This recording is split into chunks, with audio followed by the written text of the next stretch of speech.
নমস্কার, সুপ্রভাত। সবার প্রথমে সবাইকে জানাই সুবর্ণগোলকের নতুন একটি পর্বে অনেক অনেক স্বাগত।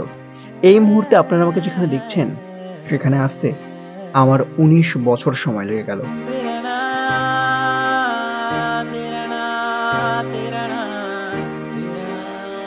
কথায় আছে না, ভগবান না টানলে তাঁর দর্শন পাওয়া কখনোই সম্ভব নয়। মাত্র ১.৫ ঘন্টার ডিস্টেন্সে তিনি অধিষ্ঠান করছেন, কিন্তু আমার আসতে ১৯ বছর সময় লেগে গেল। তোরা দেখতে যাবি রূপ দেখলে অবাক হবি। আমি এই মুহূর্তে রয়েছি বঙ্গের সম্রাজ্ঞী তথা অধীশ্বরী শ্রী শ্রী কালী মাতা ঠাকুরানীর মন্দিরে, অর্থাৎ বাঙালির কালীঘাটে। আমি সুমন, শুরু করছি আজকের পর্ব। দেখুন, প্রথমেই বলে রাখি, আমার ক্যামেরায় কিন্তু স্টেবিলাইজেশন নেই, কাজেই ক্যামেরা কিন্তু নড়াচড়া করতে পারে, একটু মানিয়ে গুছিয়ে নেবেন। আমি হুট করে সিদ্ধান্ত নিলাম যে আমি কালীঘাট যাব, কারণ এর আগে বহুবার সিদ্ধান্ত নেওয়া হয়েছে, বহুবার যাওয়ার কথা হয়েছে, কিন্তু যাওয়া আলটিমেটলি হয়ে ওঠেনি। কিন্তু এখন সুবর্ণগোলকের সুবাদে সিদ্ধান্ত নিয়ে বেরিয়ে পড়া যাচ্ছে, মোটামুটি বেরিয়ে পড়ছি। এই জানেন তো, ওই যে গেটটা দিয়ে ঢুকলাম না, তার অপোজিটেই মুখ্যমন্ত্রী মমতা বন্দ্যোপাধ্যায়ের পাড়া। মানে দেখে বেশ ভালো লাগছিল, অনেক পুলিশ টুলিশ দাঁড়িয়েছিল, মানে বেশ ভালো লাগছিল। যাই হোক, সেসব কথা পরে। ওই বাস স্টপ থেকে, মানে যেখানে নামলাম সেখান থেকে মন্দির পর্যন্ত যেতে গেলে না বেশ কিছুটা হাঁটতে হয়। তো হাঁটতে হাঁটতেই আমি একদম শুরুতেই পেয়ে গেছিলাম একজন ভদ্রলোককে, যিনি মেবি পান্ডা। আমি জানতাম যেখানে পান্ডারা থাকে, যারা তাদের দায়িত্বে পুজো টুজো দিয়ে দেয়, সেক্ষেত্রে জানতাম, কিন্তু এরকম হুট করেই পেয়ে গেছি। আমি আর ভাবিনি, চলুন বলছেন যেখানে চলে যাই, তো ৫১ টাকার একটা ডালি কিনবো, এরকমটাই সিদ্ধান্ত ছিল। উনি আমাকে অনেক কিছুই বোঝাচ্ছিলেন, কিন্তু আমি আমার সিদ্ধান্তে একেবারে বলে অনড় ছিলাম যে আমি ৫১ টাকারই ডালি কিনবো। আমি কিন্তু কলেজ স্টুডেন্ট, আমি বেশি টাকা দিতে পারবো না, এরকমটা বলেই তো হ্যাঁ ঠিক আছে এরকম একটু কথাবার্তা হয়ে ৩১ টাকা ওই ভদ্রলোক, মানে যিনি পুজো করবেন, ওনাকে দিতে হবে, অর্থাৎ ৫১ টাকা আর ৩১ টাকা, মানে ৫০, ৬০, ৭০, ৮০, ৮১, ৮২ টাকা। দেখেছেন কিরম হিসাব করে দিলাম? দেখুন, আমি প্রফেশনাল ব্লগারদের মতো আপনাদেরকে হয়তো পাই টু পাই বিভিন্ন তথ্য একদম A to Z হয়তো দিতে পারবো না, তবে আমি যতটুকু পারবো যেটা পারবো। আমি পরিবারের সাথে আলোচনা করছি যে আমি এখানে কত টাকা দিয়েছি, কি করা উচিত কি করা উচিত নয়, এতটুকু টুকটাক বলতে পারি, যেটা আমাকে বাড়িতে এসেও বলতে হয় সেটুকু বলতে পারি।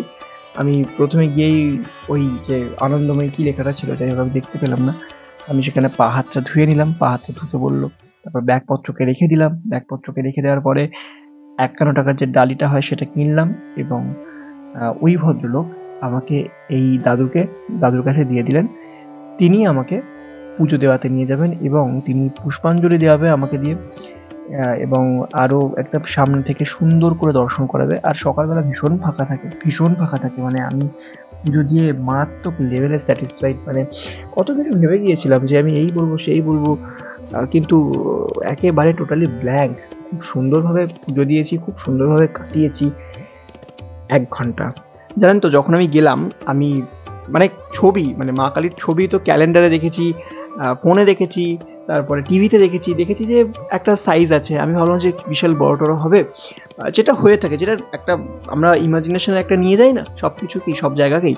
তো যখন দেখলাম, আমি খুঁজে পাচ্ছি না দরজা দিয়ে, তখন দেখলাম যে নেই নাকি, মানে কি হলো ব্যাপারটা। তারপর একটু নিচের দিকে তাকিয়ে দেখি, নিচে সুন্দর মিষ্টি ছোট্ট একটা দেবী মূর্তি।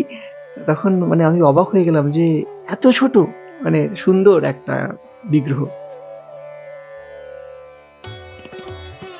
ও হ্যাঁ, আরো একটা কথা, ওই মন্দিরটা নাকি নতুন করে সংস্করণ করা হয়েছে, রেনোভেশন করা হয়েছে। মানে আমি তো পুরনোটাকেই দেখিনি, একেবারে নতুনটাকে দেখছি, ঝাঁ চকচকে সুন্দর। কিন্তু যারা পুরনো দেখেছে, এখন রিসেন্ট এসছে, তাদের কাছে বিষয়টা যেন সেই অদ্ভুত একটা একদম আনন্দ খেলে যাওয়ার মতো একটা ব্যাপার ছিল। তো যাই হোক, আমি তো দেখে খুব আনন্দ পেয়েছি, এক্সাইটেড হয়েছি। সবসময় একই কথা বলে যাচ্ছি, কারণ সত্যি আমি খুব খুব খুব আনন্দ পেয়েছি। যাকে এতদিন ধরে ক্যালেন্ডারে দেখে এসেছি, ফোনে দেখে এসেছি, তাকে সামনে থেকে দেখার এক্সপিরিয়েন্স ভীষণ ভীষণ ভীষণ ভালো। ডান দিকে মুখ্যমন্ত্রী হাসছেন, আর আমরা সামনের ১ নম্বর গেট দিয়ে ভিতরে ঢুকছি। কি অপূর্ব ভালো লাগছে, মানে আমি আপনাদেরকে বলে বোঝাতে পারবো না। মানে ভীষণ একটা উত্তেজনা কাজ করছে, কখন দেখবো। বাঁ দিকে রয়েছে শ্রী রাধাকৃষ্ণের একটা মন্দির, আপনাদেরকে আলাদা করে দেখাচ্ছি, কারণ এই ঢুকছি তো একেবারে দেখাতে পারছি না। আর ডান দিকে রয়েছে দুখানা শিবের মন্দির, বলিঘর আছে, আমার চোখের সামনে একটা বলি হয়েছে, আমি সেটাকে ক্যাপচারও করেছি, কিন্তু সেটা দেখাতে পারবো না, কারণ সমস্যা হয়ে যায়। ইউটিউব ফেসবুকে তো ভীষণভাবে সমস্যা হয়ে যায়। দাঁড়ান, রাধাকৃষ্ণকে দেখাই।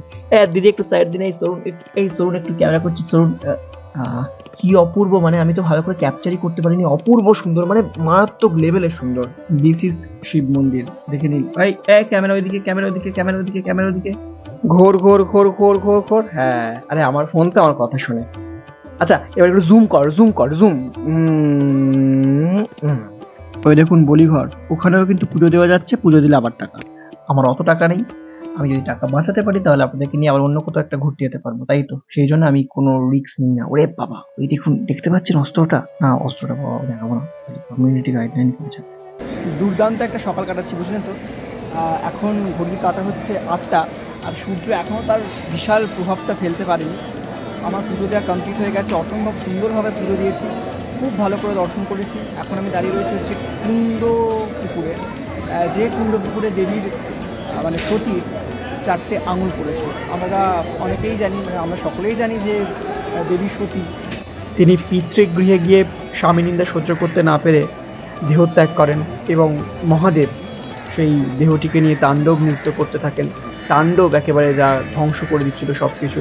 সেই সময় বিষ্ণু তাঁর সুদর্শন চক্র দিয়ে সেই সতীর দেহকে খণ্ড বিখণ্ড করেন, এবং বিভিন্ন জায়গায় বিভিন্ন দেহাংশ পড়ে সতীর।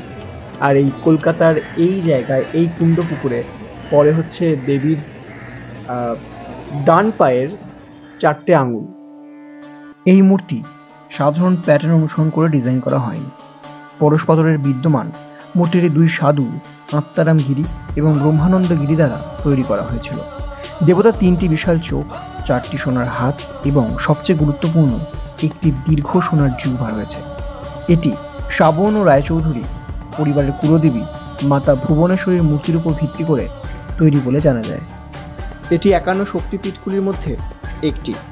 বর্তমান মন্দিরটি 1809 সালে নির্মিত হলেও কালীঘাট মন্দির কলকাতার প্রাচীনতম কালী মন্দির। কথিত আছে এই কলকাতার নামকরণ নাকি কালীঘাট মন্দিরকে কেন্দ্র করেই। দক্ষিণায়নী সতীর ডান পায়ের আঙুলটি এখানে পড়েছে। এখানকার শক্তি দক্ষিণা কালিকা নামে পরিচিত, আর ভৈরব নকুলেশ। হিন্দু পরিপ্রেক্ষিতে পবিত্রতম এক হিসাবে শাক্তদের তীর্থস্থান। চলুন আজকের গল্প না হয় এখানেই শেষ করছি, কারণ বাড়ি ফিরতে হবে, বিশেষ কিছু কাজও আছে। সেই কারণেই সকাল 6টায় আসা, 8টা সাড়ে 8টার মধ্যে সব কিছু মিটিয়ে বাড়ি ফিরে যাওয়ার সিদ্ধান্ত আর কি। তো আপনাদের ভালো লাগলো কিনা সেটা অবশ্যই আমাকে কমেন্টে জানাতে ভুলবেন না, আর কমেন্টে জয় মা কালী লিখবেন। আর আমি ব্লগ বানাতে পারছি কিনা, আপনাদেরকে মনোরঞ্জন করতে পারছি কিনা, ঠিকঠাক ভাবে এগোচ্ছি কিনা, সেটুকু আমাকে শেয়ার করবেন। চলুন আর একদম বেশি কথা বলবো না, একেবারে শেষ মুহূর্তে এসে আমরা উপস্থিত হয়েছি। আপনাদেরকে এতটুকু বলতে পারি, আমি যেহেতু সরাসরি শুরু করেছি, আমি বিষয়টাকে ধরতে একটু তো সময় লাগবে।